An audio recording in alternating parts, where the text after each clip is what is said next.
听说三星明年要推出 Galaxy，who cares？ 没有，应该有人在意，可是我不在意。大家好回到苹果街快报，已经很久没有录这个单元了。那可是最近有很多 iPhone 12的消息出来，那我觉得这几个礼拜下来，现在可以做一个总结，因为今年也快要结束了。现在知道就是明年会有5支不一样的 iPhone， 那第一个就是 iPhone SE 的第2代，可能不会叫 iPhone SE 2。那大家现在所提到最有可能的就是 iPhone 9，它的形态就会比较像现在 iPhone 8 4.7寸的那一台，那升级它的晶片，升级它的镜头，它的价位可能会抓在12000台币到15000台币之间，这样的价钱我觉得真的是蛮有竞争力的啊。因为如果它真的里面配的晶片是今年 iPhone 11的晶片的话，就是真的是完全吊打所有低阶的手机。以这个价位来讲，我觉得因为基本上连最高阶的 Android 手机都没有比 iPhone 11的晶片快，我觉得蛮有看头。再来比较重要的就是明年的12还有12 Pro 的系列，明年会变成4款不一样的手机。OK， 那我们先讲12的部分，那12就会有5.4寸跟6.1寸，那你没有听错，是5.4寸，不是像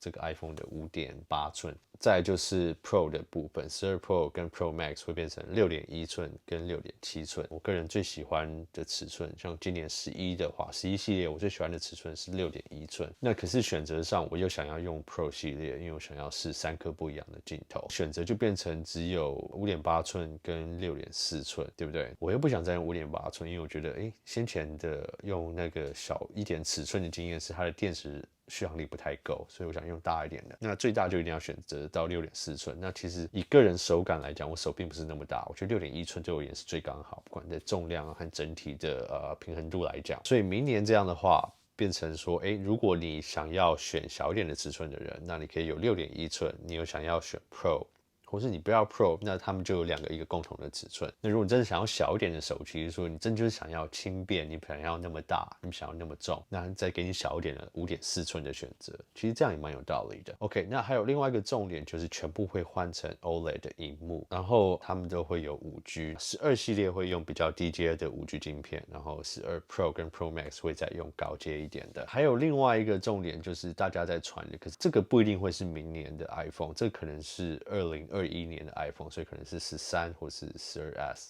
不知道看他到时候会怎么叫。那他们说苹果在考虑就是把充电孔拿掉我们先不讨论它的可能性因为我相信苹果内部一定是有讨论过这个问题，到时候会不会发生我们到时候再知道。可是我们先讲如果发生的话会碰到什么问题。很多人在讨论的就是说那这样苹果是不是要送你 AirPods， 附一个免费的 AirPods。开始大家就在讨论说现在 AirPods 卖那么好，苹果干嘛免费送给你，就让你直接去买就好了，对不对？那所以他怎么可能送你 AirPods？我们讲这个问题的时候是没有想到说他手机要卖多少钱。如果他今天有一个800块美金的手机，那他本来预计说，我这个卖800块就达到我本来要赚到的一个预设值。那如果他今天说，那我就卖你1000块，对不对？然后里面附一个 AirPods。可我觉得另外一个我觉得比较有趣的问题，我没有听到什么人讲，就是说，那他充电口拿掉，那他里面是要送你无线充电吗？那他是要送你什么无线充电？那苹果不会用第三方厂牌的，那是不是就有一个苹果品牌的无线充电会出来？那如果真的是无线充电出来，那它的速度要到多快？我觉得这方面就很值得去想，到底会是怎么样的一个解决方案？因为我觉得某方面来说，其实无线充电可以非常非常的方便。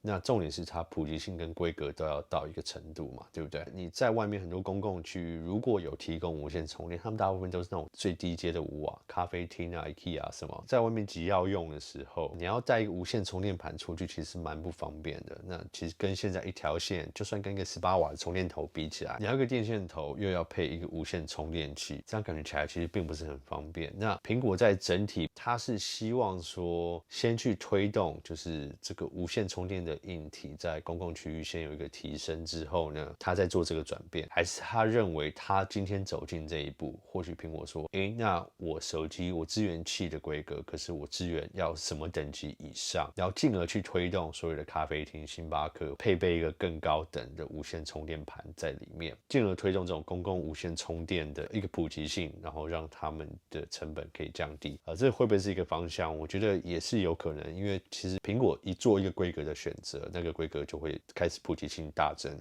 那所以我们现在就来看看到底会对整个无线充电的产业会有什么样的影响。因为说真的，我觉得无线充电到现在这几年以来，我觉得他们进步的速度有点太慢。那如果苹果真的说，我今天就是出了手机，然后就是没有充电线，就是一定只能无线充电，那这样会迫使什么样的改变，什么样的创新出来？这个还蛮值得期待。OK， 那今天就大概先讲这个哦，对，然后记得按赞、订阅还有分享我的频道。OK， 那我们下次影片见喽。